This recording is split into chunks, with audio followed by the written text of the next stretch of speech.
कार्यक्रम के पुण्यार्चक हैं श्री राजेंद्र प्रसाद जैन, श्रीमती ममता जैन, श्री प्रशांत जैन, श्रीमती दिव्या जैन, पारस जैन, श्री भरत जैन, श्रीमती सौम्या जैन एवं समस्त परिवार, मुंबई।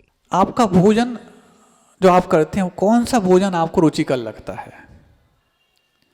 तो वात प्रकृति वाले को खट्टा भी चाहिए, तरल भी चाहिए, और किसी प्रकार से कभी और तमाम तरह के चटपटे जो बोलना चाहिए, जिब्बा लोलुपता जिसको बोलते हैं, ये वात प्रकृति के लक्षण होते हैं। पित्त प्रकृति वाले को शीतल चाहिए होता है, क्योंकि गर्मी अंदर उसको भड़क रही होती है, तो उसको शीतल चाहिए होता है, मधुर चाहिए होता है, तरल भी चाहिए होता है। और कफ प्रकृति वाले को थोड़ा सा शुष्क भी चल जाए। वात प्रकृति वाला भी शुष्क खाने की कोशिश करता है, सूखा खाता है, इसलिए वो वात और बढ़ाता है। इसलिए वात प्रकृति वाले को शुष्क नहीं खाना चाहिए। कफ प्रकृति वाला शुष्क खाए तो कोई बात नहीं, कफ को एब्जॉर्ब करेगा। इस प्रकार से तो आपकी चाल हो गई, आपके बाल हो गए, अब आपके गाल मतलब आपकी त्वचा, इससे भी पता लगाया जा सकता है कि आपकी त्वचा कैसी है, रूखी है, फटने वाली है, कितना भी तेल लगाओ तेल ठहरता नहीं, पूरा सूख जाता है। बोले कुछ लोगों की त्वचा होती है ऐसी, आप पहचान जाएंगे अपने त्वचा को देख करके। तो ये वात प्रकृति के लक्षण है। जिसकी वात प्रकृति होती है उसकी त्वचा रूखी होती है, कितना भी ऑयल। इसलिए वात प्रकृति वालों की चिकित्सा के लिए मर्दन भी कहा जाता है कि इनको तेल मालिश जितनी करो उनको इनकी शांति मिलेगी। दूसरा, यदि वो त्वचा मतलब रूखी भी है, डार्क रंग की भी है, अथवा भूरे रंग की भी हो सकती है, ये वात प्रकृति वालों की हो गई। पित्त प्रकृति वालों की क्या, थोड़ी सी मुलायम होगी, रूखी तो नहीं होगी, थोड़ा सा लाल रंग को लेकर के होगी। होते ना कुछ, मतलब सफ़ेद में भी कई प्रकार के रंग होते हैं, येलोइश अलग होता है, रेडिश अलग होता है। तो रेडिश प्रकृति जिनकी होती है वो पित्त प्रकृति वालों की होती है। कफ प्रकृति वालों की तैली त्वचा होगी और साथ में गौर वर्ण भी उनके साथ मिल सकता है। ये पित्त कफ प्रकृति वालों की होगी। समझते आ रहे ना, चाल हो गए, बाल हो गए और आपकी त्वचा हो गई। इसके अलावा आपको भोजन कौन सा रुचता है भी बता दिया। हाँ, पित्त प्रकृति वालों को कौन सा रुचेगा, शीतल रुचेगा, मधुर रुचेगा। और कफ प्रकृति वालों को नमकीन चाहिए थोड़ा सा, हाँ, और सूखा भी उनको लगता है, और मीठे से वो जल्दी अघा जाते हैं। ये कफ प्रकृति वालों का है। पित्त प्रकृति वालों को मीठा भी चाहिए होता है, तरल भी चाहिए होता है, आदि आदि। ये सामान्य से कुछ परिचय हो गए। और भी कई चीज़ों से प्राप्त कर सकते हैं। बात करने का तरीका आपका, इससे भी आपकी प्रकृति पहचानी जाती है। आप शब्दों का स्पष्ट निर्माण नहीं कर पाते, जब बोलते बोलते कुछ शब्द छोड़ जाते हैं, अथवा बड़बड़ाना जिसको बोलता है, अथवा कई बार किसी को शब्द स्पष्ट नहीं निकल पाते, तो ये वात प्रकृति के लक्षण हो सकते हैं। पित्त प्रकृति वाला स्पष्ट बोलता है लेकिन थोड़ा सा तेज तराट बोलेगा। कफ प्रकृति वाला मधुर बोलेगा, स्पष्ट बोलेगा। ये सामान्य से एक एक प्रकृति का यदि किसी के ऊपर प्रभाव है वो हम बताने जा रहे हैं। किसी की मिक्स दो प्रकृतियां हैं उनको फिर आप अलग रूप में देखेंगे, इतना ज़्यादा व्याख्यान यहाँ से नहीं कर सकते। अभी सामान्य से जो आप पकड़ सकते हैं वो पहचान हम आपको बता रहे हैं। सुन रहे हैं आप लोग, समझ में आ रहा है? आप खुद को समझते जा रहे हैं इसमें, जो जो यहाँ से कहा जा रहा है वो अपने आप को पहचानने में आप समझिए। अब ये सामान्य से प्रकृतियों के बारे में हमने आपको लक्षण बताए, और भी कई सारे लक्षण हो सकते हैं। इसीलिए आज के डॉक्टर्स तो कोई भी रोगी को बिना मशीन के डायग्नोस कर नहीं पाते, लेकिन पहले के वैद्य रोगी को देख करके समझ जाते थे कि ये किस रोग से पीड़ित होगा। नाड़ी हाथ में आ गई तो फिर तो बहुत बड़ी बात है। बात करना शुरू कर दिया तो और चाल देख करके समझ जाएं, देख करके समझ जाएं। आँखों को, हाँ, आँखों को देख कर भी समझ सकते हैं। अच्छी बात याद आ गई। आपकी आँखों का रंग किस प्रकार का है। कफ प्रकृति वालों की नीली आँखें होंगी, पित्त प्रकृति वालों की हल्की सी सफ़ेद और लालिमा को लेकर के आँखें होंगी, और वात प्रकृति वालों की भूरे रंग की आँखें होंगी। अलग टाइप से होता है जैसे कि मटमैला रंग जिस प्रकार से कुछ होता है, ये वात प्रकृति वालों के लक्षण माने जाते हैं। तो इन सबको देख करके वो वैद्य बहुत कुछ तो आपके उन तक पहुंचने के पहले ही अंदाज लगा लेता कि इसको हमें कैसे चिकित्सा करनी है। अब हर प्रकृति वालों की चिकित्सा करने के उपाय अलग अलग होते हैं। अब ये तो हो गई वैद्यों की बात। अब हम अपने घर पे पहचान रहे हैं, तो घर पे रह करके हम किस प्रकार का भोजन करें ताकि हम अपने जीवन को, हम अपने तन को स्वस्थ बना सकें। सुन रहे हैं आप लोग? आप लोग से ही बात कर रहे हैं। अब देखो, कुंवर का महीना है, इसमें पित्त विकृत होगा। पित्त विकृत होगा, वात मतलब गैसेस, पित्त मतलब एसिड, और कफ तो आप जानते हैं। तो पित्त विकृत होगा, और विकृत पित्त को यदि खटाई का संयोग और मिल जाए, तेल का संयोग और मिल जाए, इसीलिए विकृत पित्त है तो तेल की बनी हुई वस्तुओं से भी बचें, खट्टी वस्तुओं से भी बचें, करेले से भी बचें। और यदि हाँ महाराज तेल से बच जाएंगे तो हाँ उपयोग कर सकते हैं घी का।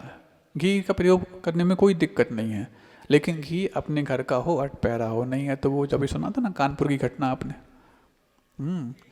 पूजा का घी, भंडारे का घी, ये भंडारे के घी का भी परिणाम हो सकता है कि कुछ लोगों का स्वास्थ्य खराब हो गया। समझ रहे ना आप? ये तो समझो, जिस गाय के दूध से 1 लीटर दूध में मुश्किल से 40-50 ml घी निकल सकता है, वो भी व्यवस्थित निकालें। तो अब आज गाय का दूध क्या भाव आता है, तो उससे यदि 20% 5% दूध में यदि वो निकलता है, नहीं 50%, 5% यदि घी निकलता है तो उसका रेट कितना होना चाहिए? और यदि दूध 60-70 रुपये लीटर, 80 रुपये लीटर मिल रहा है आपको, और घी यदि 200-300 रुपये किलो मिल रहा है, तो वो घी हो सकता है क्या? उसमें भी वो कमा रहा होगा। लेकिन आप अपने मन को संतुष्ट करने के लिए, चाहे भगवान को आरती कराना हो, चाहे मेहमान की आरती उतारना हो, दोनों में आप सस्ता सौदा कर लेते हैं। महंगा रोए एक बार और सस्ता रोए, हाँ 4-5 दिन हो गए हैं, सस्ता रोए बार बार वाली बात है। यहाँ की बात नहीं, हम तो सामान्य से बात करने चाह रहे हैं। ये तो कुछ लोग समझ जाते हैं, बोले महाराज जी आज आप प्रवचन में आपने वहाँ की बात कही। हम तो सामान्य बात कर रहे हैं, मौसम की बात कर रहे हैं, बेमौसम बात नहीं कर रहे हैं।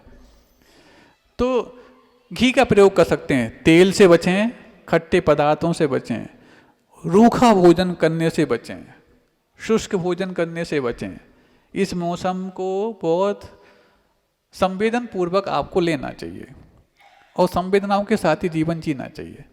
और दिन में सोने से बचें। सुन रहे हैं आप लोग? दिन में सोने से बचें। दिन में यदि आप सो रहे हैं तो इस मौसम के दुष्प्रभाव आप पर हावी अवश्य होंगे। हाँ आपको लगेगा दोपहर में, क्योंकि वात और पित्त का मिश्रण है। पित्त विकृत हुआ है तो वात के सहारे से मिश्रित हुआ है, और वात जब भी कुछ ना कुछ काम कर रही होती है, आपके शरीर में जकड़न, हाथ पैर टूटते हैं, लग रहा होगा ना आपको। सुबह से उठते लगता है कुछ नहीं, सिर्फ पीट दिया हो, अच्छा कोई कुचल दे, निचोड़ दे, ऐसा लगता है ना। ये इस मौसम में आपको खास तौर से देखने को मिलेगा, वर्षा ऋतु में देखने को मिलेगा। तो ये क्यों? वात जहाँ पर भी है वहाँ पर दर्द पैदा करता है। शरीर में कहीं भी दर्द हो रहा हो, सिर में दर्द हो रहा हो, कमर में दर्द हो रहा हो, पेट में दर्द हो रहा हो, जॉइंट्स पेन हो रहे हो, कहीं पर भी। जॉइंट्स पेन होने का मतलब ऐसा नहीं है कि कोई हमारे शरीर के अवयव यहाँ से वहाँ भाग गए, दर्द करने लग गए, नहीं, अवयव वहीं पर हैं, लेकिन वहाँ पर भाग करके जो वात है, जिसको गैसेस बोलते हैं, अटैक कर रहे हैं तो आपको वो दर्द पैदा करते हैं। हेडेक भी यदि हो रहा है तो कहीं ना कहीं वात प्रकोपित है, और इस मौसम में पित्त जब कुपित होता है और वात का संयोग मिल जाए तो वात का काम ही ऊर्ध्वगामी, गैस हमेशा ऊपर की ओर जाती है ना, तो हेडेक होगा। इस मौसम में सबसे ज़्यादा हेडेक होने की संभावनाएं आपको मिलेंगी, पेट की संभावना, पेट दर्द की संभावनाएं मिलेंगी। ये सब चीज़ें बता रही होती हैं कि आप इस मौसम को मौसम के हिसाब से नहीं ले रहे हैं, अपने मिजाज के हिसाब से ले रहे हैं।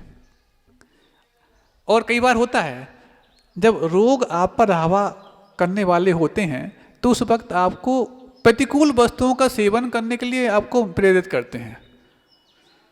हाँ, रोगी को विपरीत वस्तु अच्छी लगती है, और जब वो स्वस्थ होने की कगार पर आता है तो फिर वो उन चीज़ों से बचने भी लग जाता है, उन चीज़ों के विपरीत वस्तुओं का सेवन भी करने लग जाता है। तो तेल से बचें, खट्टे पदार्थों से बचें, वातवर्धक पदार्थों से बचें, खासतौर से उड़द,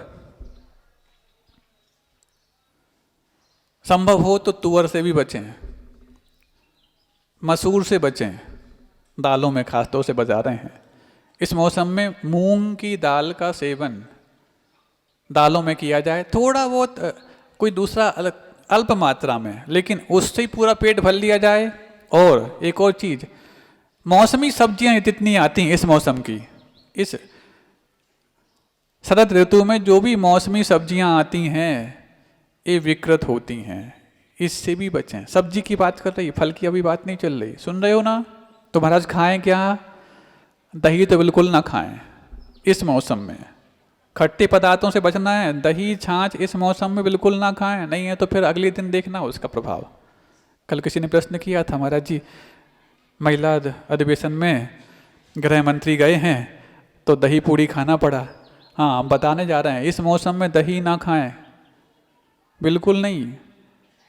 क्वार कलेला कार्तिक दही मरो ना, तो ये आता है। अभी कार्तिक भले नहीं आया, लेकिन शरद ऋतु में दोनों मौसम महीने आते हैं। एक तो आपका क्वार का महीना भी और कार्तिक का महीना भी। क्वार मतलब अश्विन, आशोज जिसको बोलते हैं।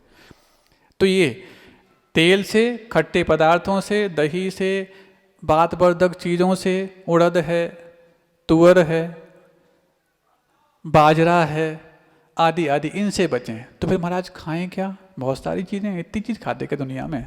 दिमाग तो ज़्यादा खाते हो। गेहूँ है ले सकते हैं, चावल ले सकते हैं, पुराना गुड़ भी पुराना गुड़, घी ले सकते हैं, दूध ले सकते हैं। दूध कोई दिक्कत नहीं, अब 2 महीने निकल के ना, इसके बाद दूध प्रारंभ कर सकते हैं। और चलना फिरना फास्ट ना करें, सुन रहे हैं?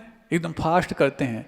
कुछ पुरुषों की चाल भी बहुत तेज होती है, महिलाओं की चाल भी बहुत तेज होती है। ये चाल देखकर हम बता ही दिया, वात प्रकृति वालों के लक्षण माने जाते हैं। और वात, पित्त और कफ, इन तीनों में वात प्रकृति की चिकित्सा सबसे टफ होती है, खासतौर से मनुष्यों में। अलग अलग चिकित्सक अलग अलग प्राणियों की चिकित्सा करते वक्त किन चीज़ों का ध्यान रखता है? तो घोड़ा, हाथी और मनुष्य, यदि इन 3 की चिकित्सा करना हो किसी डॉक्टर को, वो भी आज के डॉक्टर नहीं, इनको तो कुछ करने नहीं आता, मेडिकल वालों से नहीं बोल रहे हैं, क्योंकि वो तो आयुर्वेदिक दवाई भी रखते हैं और एलोपैथ भी रखते हैं। लेकिन जो अब मशीनों के हवाले जो चिकित्सा कर रहे हैं उन पर कितना विश्वास करेंगे? इसलिए जब तक मरीज से वैद्य या चिकित्सक साक्षात्कार नहीं होता, आत्मीयता के साथ नहीं जुड़ता, तब तक उसकी संवेदनाओं कैसे समझ? इसलिए नाड़ी परीक्षण जब होता था तो उससे आत्मीयता होती थी, उसके साक्षात जुड़ने का प्रत्यक्ष उसका निदान होता था। अब तो परोक्ष होता है, मशीन गड़बड़ हो गई तो आपने चिकित्सा कर डाली। कई बार ऐसा हुआ कि अब वो जो टेस्ट होते हैं ना, एक टीबी की निदान करने के लिए टेस्ट होता है, उससे यहाँ पर कुछ एक निशान आ जाता है। अब वो निशान किसी दूसरे कारण से आ गया था, उस व्यक्ति की चिकित्सा कर दी गई, 9 महीने का हैवी डोज दे दिया गया, पता पड़ा उसको टीबी थी नहीं। अब जो हैवी डोज दे दिया गया उसके साइड इफेक्ट अभी तक आ रहे हैं, 20 साल निकल गए। ये होता है मशीनों के हवाले। और अब परोक्ष रूप से यदि आप चिकित्सा के निदान करेंगे तो इस दुष्परिणाम आते, पूरा जीवन समाप्त, खराब हो गया उस व्यक्ति का। तो ऐसा हो जाता है। तो इसीलिए वैद्य जो होते नाड़ी परीक्षण, और नाड़ी परीक्षण होने के साथ साथ भी आत्म परीक्षण भी, कि मुझे सेवा के भाव से चिकित्सा करनी है, ना कि अर्थोपार्जन के उद्देश्य से। तब जाकर के उसके हाथों में ऐसा होता था कि दवाई ले या ना ले, मरीज को यदि उसके हाथों का स्पर्श हो जाए तो आधा मर्ज तो अपने आप ठीक हो जाता था। ऐसे होते हैं वैद्य। तो इन चीज़ों से बचें। कौन कौन से? खट्टे पदार्थों से बचें, तेल से बचें, घी का सेवन कर सकते हैं, दही से बचें, रूखे पदार्थों से बचें। तो लें क्या? हम वो बता रहे थे, गेहूँ ले सकते हैं, चावल ले सकते हैं, पुराना चावल हो, गुड़ ले सकते हैं, घी ले सकते हैं, दूध ले सकते हैं, और भी अन्य चीज़ें हैं। और मधुर का प्रयोग करने के लिए हर चीज़ मधुर। एक चीज़ और, यस्य गृहे यस्य माता गृहे नास्ति तस्य माता हरित की, एक दोहा आता है कि जिसके घर में माँ ना हो, अनाथ बच्चा हो, तो यदि उसके पास हरित की यानी कि हरड़ है तो उसका वो पालन वो कर लेगी। मतलब हरड़ को माँ की उपमा दी गई है, क्योंकि यदि आपका पेट ठीक है तो आपकी सब आँट ठीक है तो बात ठीक है, और दांत ठीक है, सब कुछ ठीक है, और दांत खराब हुए तो आंत खराब हुई, आंत खराब हुई तो फिर बात खराब हुई और फिर गए। इसीलिए दांतों को सुरक्षित रखने के लिए आंत सुरक्षित रखना आवश्यक है, और आंतों को सुरक्षित रखने के लिए दांतों को सुरक्षित रखना आवश्यक है। दोनों एक दूसरे के पूरक बन के चलते हैं। दांत खराब हुए तो आंत खराब, आंत खराब है तो दांतों में पस पड़ेगी, पायरिया होगा, ये होगा, वो होगा, वो। इसलिए इन दोनों का आपस में तालमेल बना रहे। तो इसीलिए जैन साधु जो होते हैं वो कुछ काम हाथों से कर लेते हैं, कुछ काम दांतों से करते हैं, और कम से कम काम करने को देते हैं आंतों को। और आप लोग फास्ट फूड है, हाथों का काम नहीं है,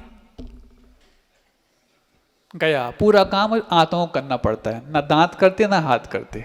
इसलिए तीनों का यदि आपस में सामंजस्य हो तो भोजन का पाचन हो, और भोजन का यदि पाचन हो तो पाचन करने के बाद जो उससे ऊर्जा मिलती है, जो आपके मन को, विचारों को भी ऊर्जावान बनाती है, वो ऊर्जावान विचार ही पुण्य बंध के लिए कारण और कर्म निर्जरा के लिए कारण बनते हैं, और ऊर्जाहीन विचार तो कर्म बंध के लिए ही कारण बनते हैं। इसीलिए ये पूरे मोक्ष मार्ग की व्यवस्था इस भोजन पर आधारित कथनचित है। इसके लिए हम आपको बताने जा रहे हैं, कोई चौका चूल्हे की और भोजन पानी की बात ना करके मोक्ष मार्ग कैसे आप साध सकते हैं इसकी बात बताई जा रही है।